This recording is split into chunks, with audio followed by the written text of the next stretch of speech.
Then give your reaction. My name is Samin Farooqi, and we are shocked and sad what happened in Pakistan with this assassination. She was a very nice, energetic, liberal and secular leader, and we were hoping that after these elections she might play some role with President Musharraf to root out these terrorists.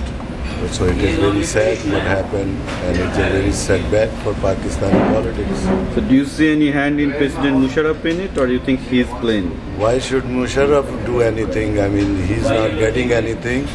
And last week, Benzir gave interview to Voice of America, and she said, well, the Musharraf has fulfilled all the promises. Now the last promise is for fair and transparent election, and that was going to be held.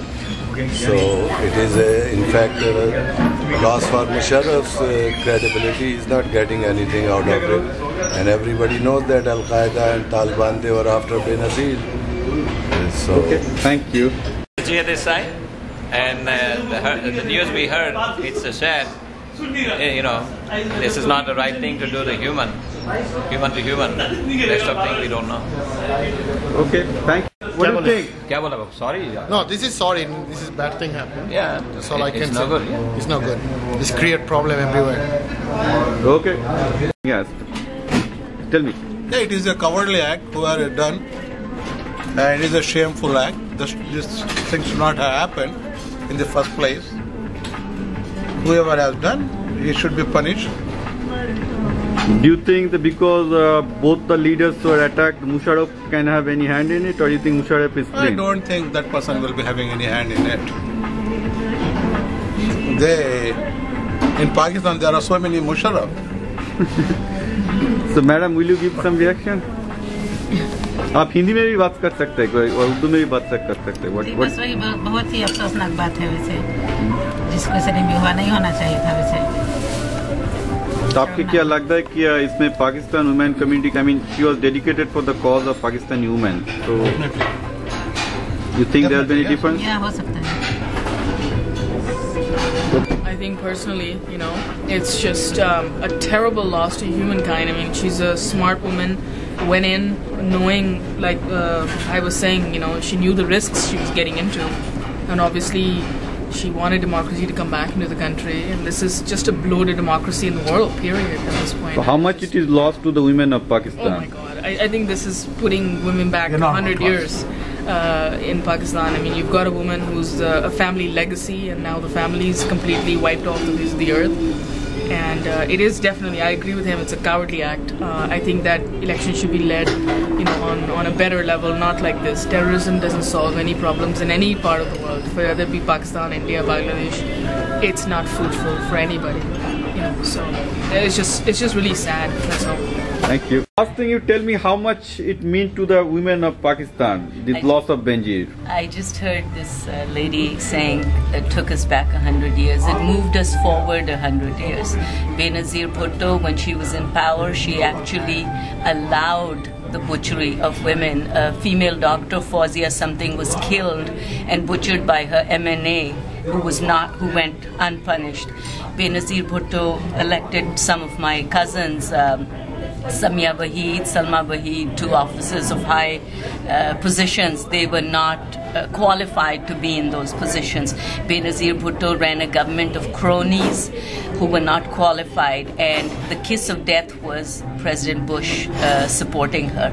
And on the day he supported her and pushed Musharraf to call her back, I knew that that was the end of Benazir Bhutto. Hi, I'm Greg Heffernan with the U.S.-India Business Forum, and my reaction to the assassination of the Honorable Ms. Bhutto is very sad. There's a old Hindu expression that one good woman's worth 10 men. And what's happened, I think, unfortunately, is one good woman has fallen in the midst of a real struggle in an ideology where women are now being educated and taking their places in leadership in the world. And it may be the model of a good woman that will help us find a peace one day.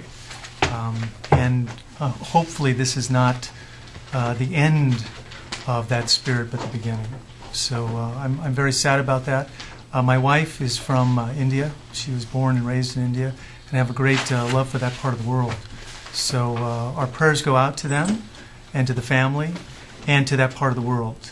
And hopefully one day there will be peace between the two countries that will last and no longer make that area an area of concern, but more an area of trade and an area of travel. Thanks. Okay. I have this simple question. Do you think that with this assassination, Pakistan will be more unstable as a nation? Probably. I'll tell you one thing. You may or may not like to hear it, but Gandhi once said that the instability between India and Pakistan would be one of the reasons that the West, and he was referring to more Europe, I think, rather than the United States, but he saw that as probably a linchpin and a reason for a presence in that part of the world. He always wanted to see the two nations together, even to the day he died. And creating instability between these two countries is not in their interests. Rather, creating stability, creating trade, creating mutuality is only good for the region. So you see someday that India, Pakistan, Bangladesh will emerge as somewhat like what European Union is emerging as a single united nation? Absolutely. If you look at Europe 60 years ago, what was going on in Europe 60 years ago? It was a hellish war between all these countries, and now they're a European Union. So you think that there should be a fight between the nationalism to realize that nationalism cannot be the driving force of humanity? No. And ultimately, if people step back and they look and see if we're attacking one another, we're really not helping ourselves in the long run. Look at how Germany reunited itself so quickly when they got East Germany as an option. They put themselves back together very quickly, and it's made them very dominant in the European community. So division only brings about weakness. That's true. See, the thing is that if you go by any economic theory, one cannot have justification for state, because justification of state is counter justification for business. So you see that is the business force that is basically will be behind the unification of the whole humanity in some day. Eventually. Business is not necessarily moral. Morality comes in another way. And in fact, you know, in the South Asian tradition and in some other religious traditions, the woman is the one who carries the morality of the family, traditionally.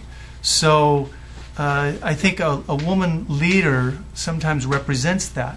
But at the same time, women leaders have not necessarily brought that to the forum throughout history. So perhaps we are one day going to enter that era where we see that. And you know, I hope that is somewhere near in the future for my own children as well. Thank you.